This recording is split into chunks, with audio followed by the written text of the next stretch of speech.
Spanish class. This is a great start for our Spanish class. It's going to run for 6 weeks. And we also have a children's Spanish class running concurrently with the parent Spanish class. This class can be a pathway for our parents to dual language, and it's also an avenue for parents to begin to teach their children Spanish. So we are happy about that. We also are having an Understanding Federal Law parent class on January 16th.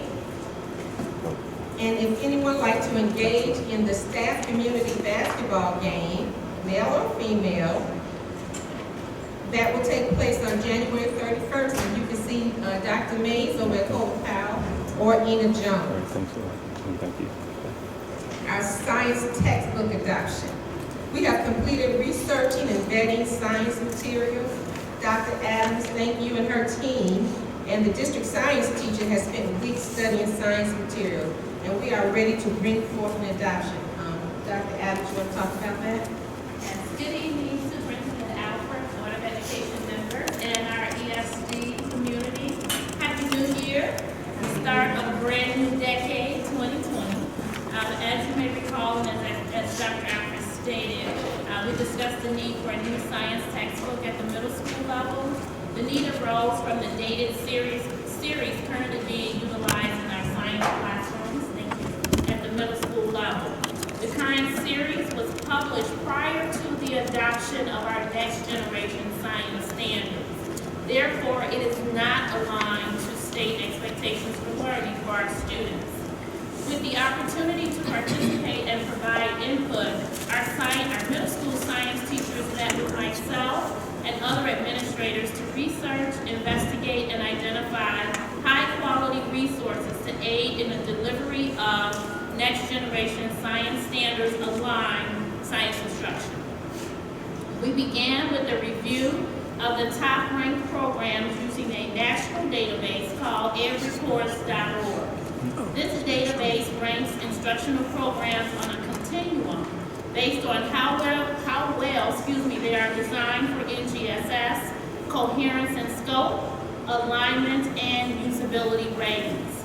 Report data was shared with our science teachers as a basis for a discussion and identification of the best resources available for science instruction at the middle school level. In addition, science teachers were asked to provide feedback on other critical attributes that were needed to enhance instructional delivery. All of the attributes were compiled and used to evaluate the top-ranking program, which was Amplified Science.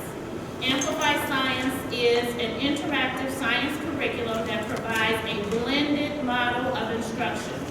The blended model includes online and hard copy resources for students and for teachers. Amplified Science is aligned to next generation science standards.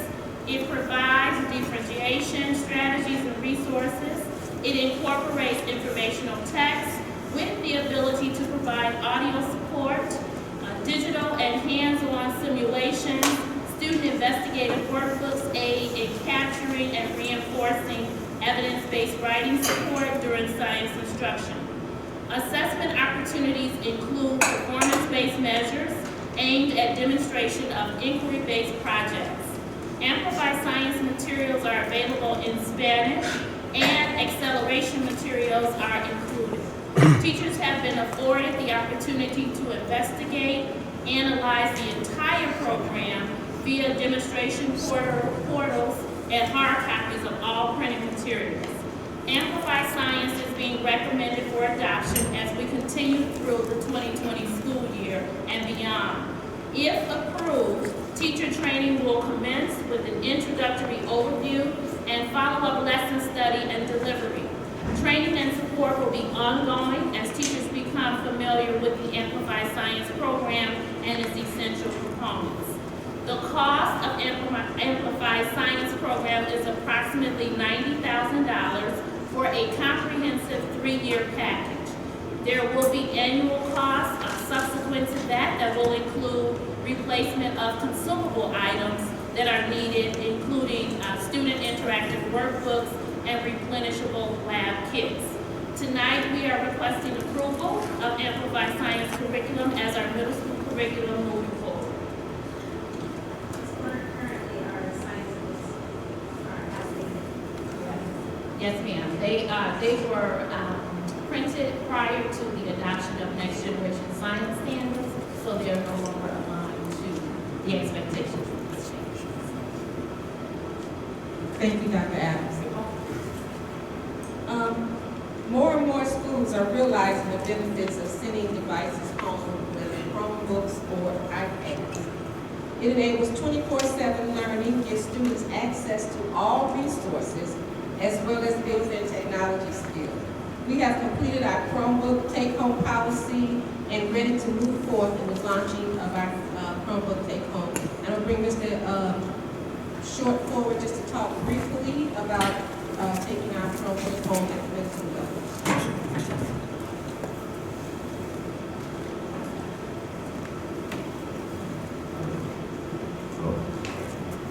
All right, so at the end of last year, the 2018-2019 school year, we piloted take-home Chromebooks for a number of students at Golden Powell. Unfortunately, the number of students or families that decided to participate very small.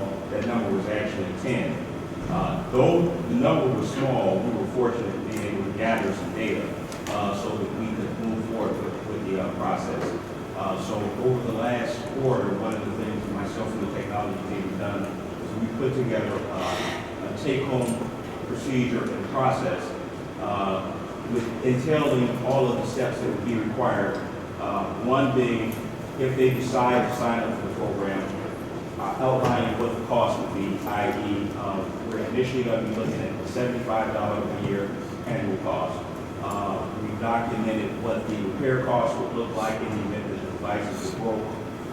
We clearly outlined all of the expectations, i.e., that the devices would always be carried in the case that the district would provide, the handling at home, the oversight that the district would be responsible for as well. Again, even though, like I said, last year the numbers were small, it helped us as it related to the procedures. I provided the other administrators this week with a copy of the procedures, asking them to take a look at them, go over them, make some amendments to the procedures, and then in the next 2 weeks we'll be looking forward with the take-home process. Questions? And I do have a copy of that for all the board members. Thank you.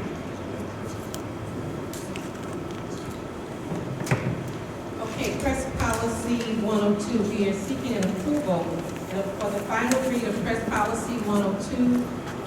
Press Policy 102 is general personnel item, and it's basically language change in that policy, so we will be asking for an approval tonight.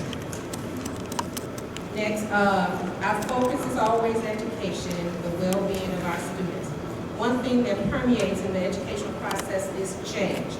Change is always and will always be constant. Change can be good. And with that, we are, Mr. Payne is proposing some changes in the scheduling at Golden Powell, and I asked him to come forward and just talk about those changes briefly.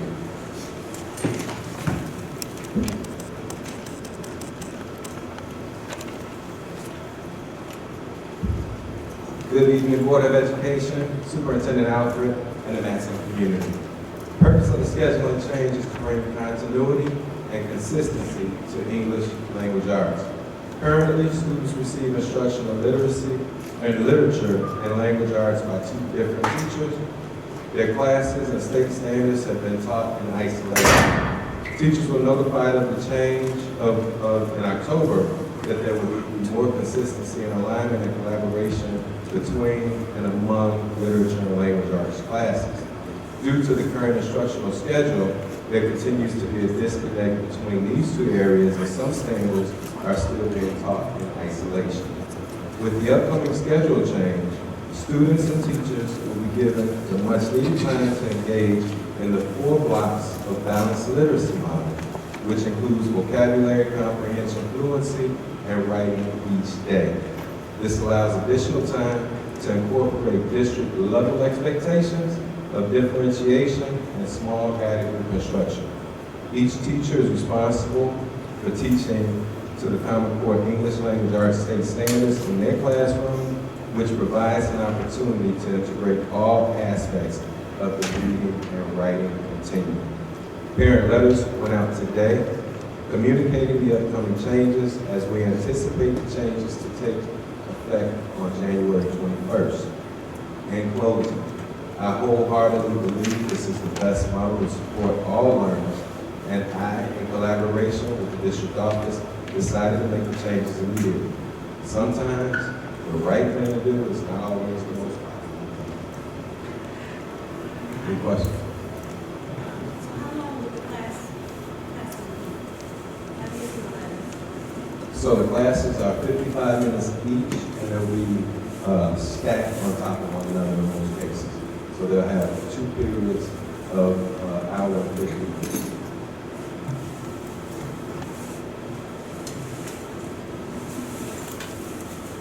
And then how do you go about to divide the classes up with kids that are already struggling?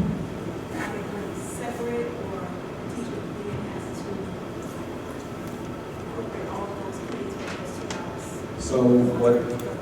So what's happening is, in most cases, the kids will travel in cohorts if they're with either the language arts or literature teacher. Those cohorts will be established from those classrooms. So most kids will still have the same teachers that they've had. They will be heterogeneous in the group, meaning of all abilities. The beauty of NWA coming out, we will have current data as far as students and their lexile levels and where their abilities are. And that also gives the teachers an opportunity to differentiate and engage in small guided groups.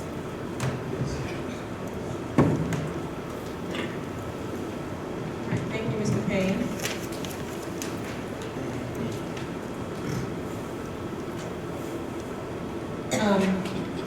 We want to talk about our property tax relief grant. Beginning in FY 20, per Public Act 101-0017, the formula to determine eligibility and distribution of the property tax relief grant has changed. Eligible districts are now determined on a ranking of value that is their adjusted operating tax rate divided by the average operating tax rate for a district within each organization type. Grants will be awarded in that order ranking. I'm going to have Dr. Brown to talk more about that. Thank you. So last year, the Board of Education actually approved the property tax relief grant under the local law. And basically what the property tax relief grant is the ability for a school board to authorize an abatement of taxes, property taxes, back to the local community in exchange for state funding that is then added to the evidence-based funding formula. So effectively, what approving this resolution would do is it would abate back $1.55 million to the local taxpayers within the district. And so what that is, it's based off of tier. And so the state of Illinois, under the ESD regulation, has defined what's known as an adequacy target factor. The adequacy target factor is based on all of the cost components necessary to educate a child in a particular school district. And then it's regionalized under a regionalization factor to determine whether or not a school district is generating enough money in local revenue sources to properly and adequately fund the educational needs of the students within the district. And so based off of that percent of adequacy, school districts throughout the state are tiered from 1 to 4. We fall within the 2 categories, so we're a tier 2 school district, meaning that if you take a look at the documents that I placed in the board packet, we have a percent of adequacy of 84%. So if you're a tier 1, you're the furthest away from adequacy and you require more assistance from the state. If you're a tier 4, you have greater than the level of adequacy, and you require the least amount of assistance from the state.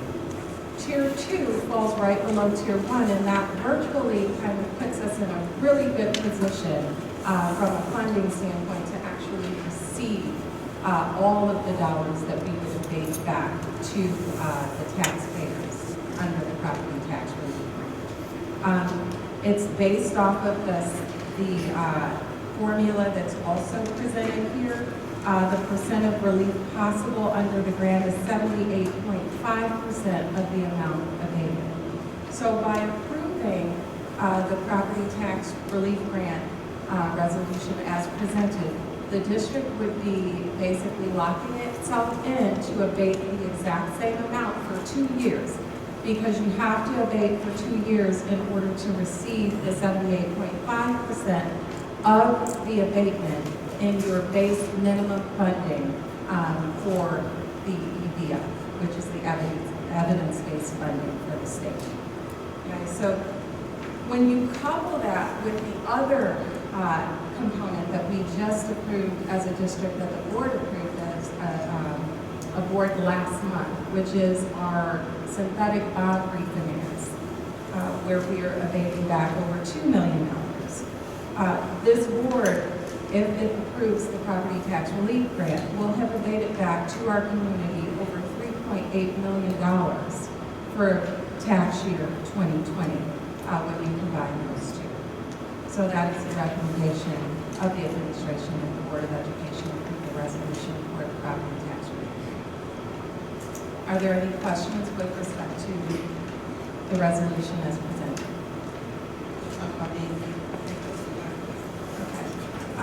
The next item on the agenda is actually approval of the Vanguard Energy rate lock contract. In November of 2015, I actually presented to the board, and the board approved a forward contract to secure 36-month fixed pricing for our electricity supply. So we received lighting and things from, obviously, ComEd, but the electricity supply that flows through the ComEd equipment is actually subject to market rate and market fluctuation. The forward contract expires this month, and so at that point, we will be subject as a district to market rate pricing if we do not select to lock in pricing for the next 36 months. So what this effectively does is our current vendor, Vanguard Energy, brought forward what our current rates are in the market that we can secure, and those rates are actually lower than the 36-month rate lock that we had before, because energy pricing has been trending downward. By electing and voting to move forward with the energy rate lock with Vanguard over the 3-year period, that we will be involved in that contract, the district will recognize cost savings of $129,418 over the 3-year term. So at this point, we're presenting to the Board of Education a request to authorize us to enter into a 36-month contract with Vanguard for electricity supply. Are there any questions with respect to the energy electricity rate lock?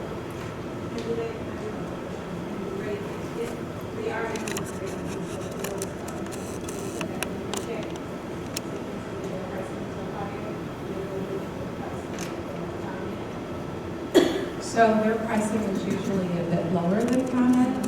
If we do not lock energy rate for the supply side with ComEd or with Vanguard, we're subject to ComEd pricing. And so we're locked in regardless. You can certainly go back and say, energy rates are trending downward. We'd like to entertain revisiting this contract and possibly getting into a different type of contract. So yes. All right, the other item was the November 2019 dashboard that's presented for your review. All of the percentage of revenues and expenditures received in the month of November are presented there. We received about 82% of total revenues from local sources, 12% from state sources, and 6% from federal sources. Thank you.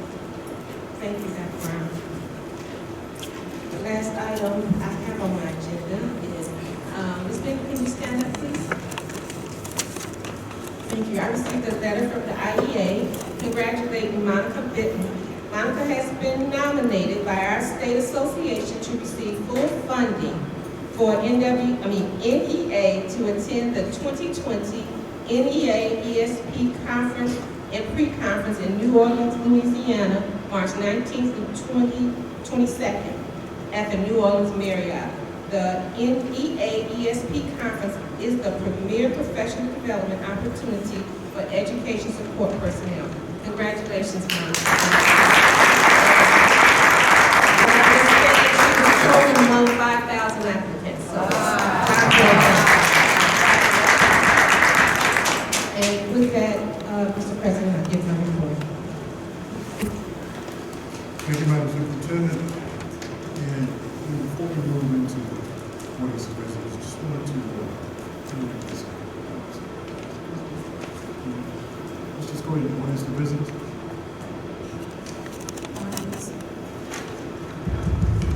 Audience to visitors. In order for all community members to be heard and to be able to conduct the business of the district, individuals who wish to address the board must fill out a card before the board meeting and hand it to the board secretary.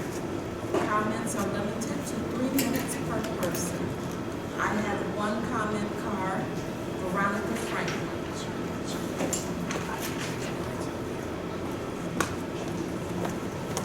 Comment or concern? Is it the intent of this board to vote to renew the superintendent's contract tonight? If yes, what is the length of contract and what is the salary of contract? So I see it's an action item on tonight's agenda for superintendent's contract, which lets me know that this board is ready to commit to renewing the contract, or this board is ready to commit to non-renewal of the contract. So my question tonight is, is it the intent of this board to renew Dr. Alfred's contract tonight? And if yes, what is the length of that contract and what is the salary that you have agreed upon?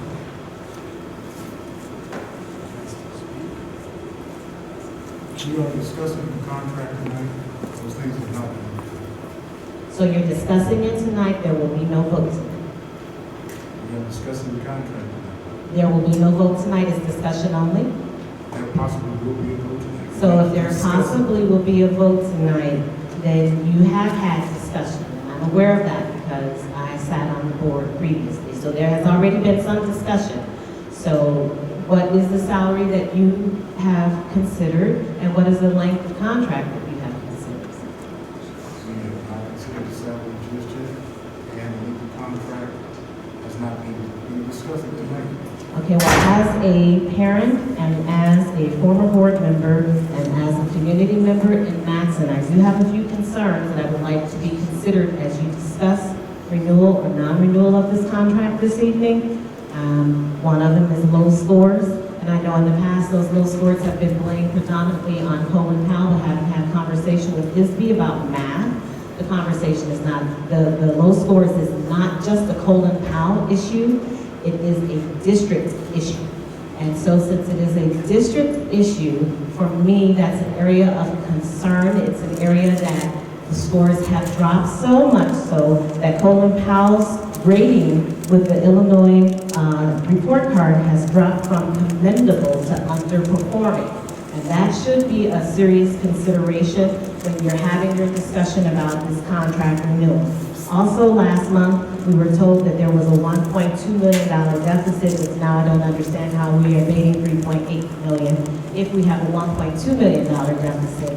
And I'm really kind of concerned about that because December of 2018, in the last meeting, there was a discussion about $96,000 that was needed. And then it was stated that because we weren't able to recoup all of the levy taxes, and we were only recouping at a 91% rate, that we were now at a $1.2 million deficit. Those are in my notes from last month's meeting. So if that's changed, then please let me know, because my concern is, back in April and prior to that, our district was more than double the amount of employees in the district office than the state. We were at 88 students per district office employee, and the state was at 188. Since then, we have created new positions, we have done a lot of pay increases, we have done a lot of bonuses, and there was a $96,000 deficit that was talked about, and I believe that our district office is somewhere around $2 million in salaries right now for less than 2,000 students, so that's another area of concern. I'm not understanding why we have additional assistant superintendents of diversity and accountability. I'd really like to know what are the scope of responsibilities there, because my taxes are higher than the other side of Cicero. The other side of Cicero is paying several $1,000s less a year in taxes than District 159, and that's a concern for me. So today I'm understanding we have yet another new position. It's the coach, but maybe not a coach. So we keep increasing salaries, and I'm really concerned about what is that doing to the bottom line figure. I really would like to know, what is the increase in salaries in the district office from April 2019 to present, because I think that number is going to be very significant. That's another area of concern for me, because I don't think we need a whole lot of money going into salaries. We just need to fix what is happening in the buildings. And with the change that Mr. Vincent Payne is suggesting, I'm wondering, what is that going to do for class sizes? You know, is that going to increase our class sizes? What is happening with that? I know we've had some staffing issues. I'm concerned about class sizes and what these changes are going to do and how that's going to impact our children. So these are just a few of my concerns. Thank you.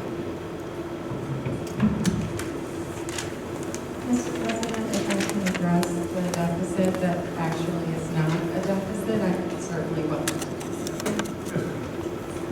So to answer your question, with respect to the deficit, there is no fund deficit per se, because from a total fund standpoint, the district is more than solvent. What I spoke to with regard to last month's discussion about the bond fund. The bond fund is one of several funds, such as the education fund, the operations and maintenance fund, tort fund, transportation fund, that funds various different expenses in our district.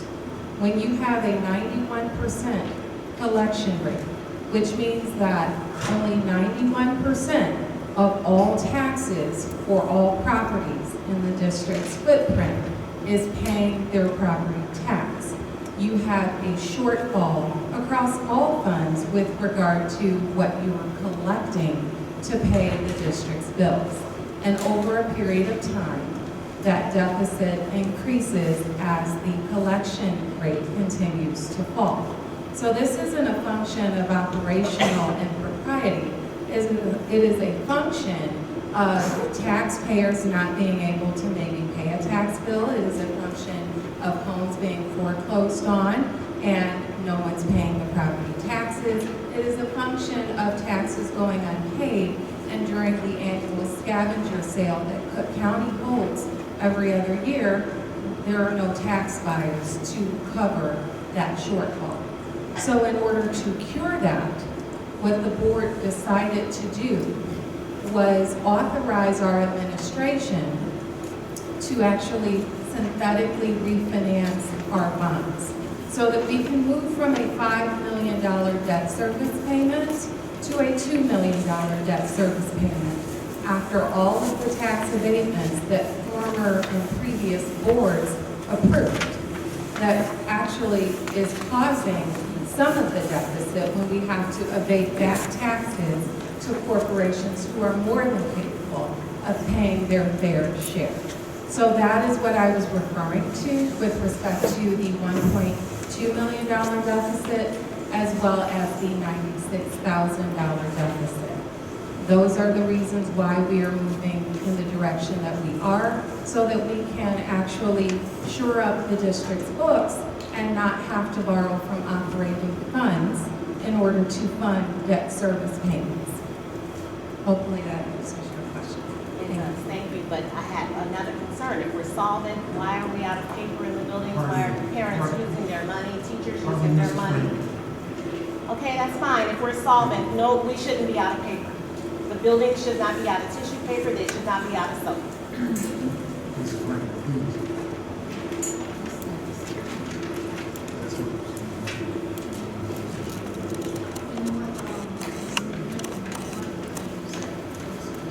Can't hear you. Mrs. Owens, we go to the closed session. Okay, I would like to just make this comment. We go to the closed session. Thank you. Okay, You know what, I listen am up, a board member and I Mrs. have a Owens. right to speak.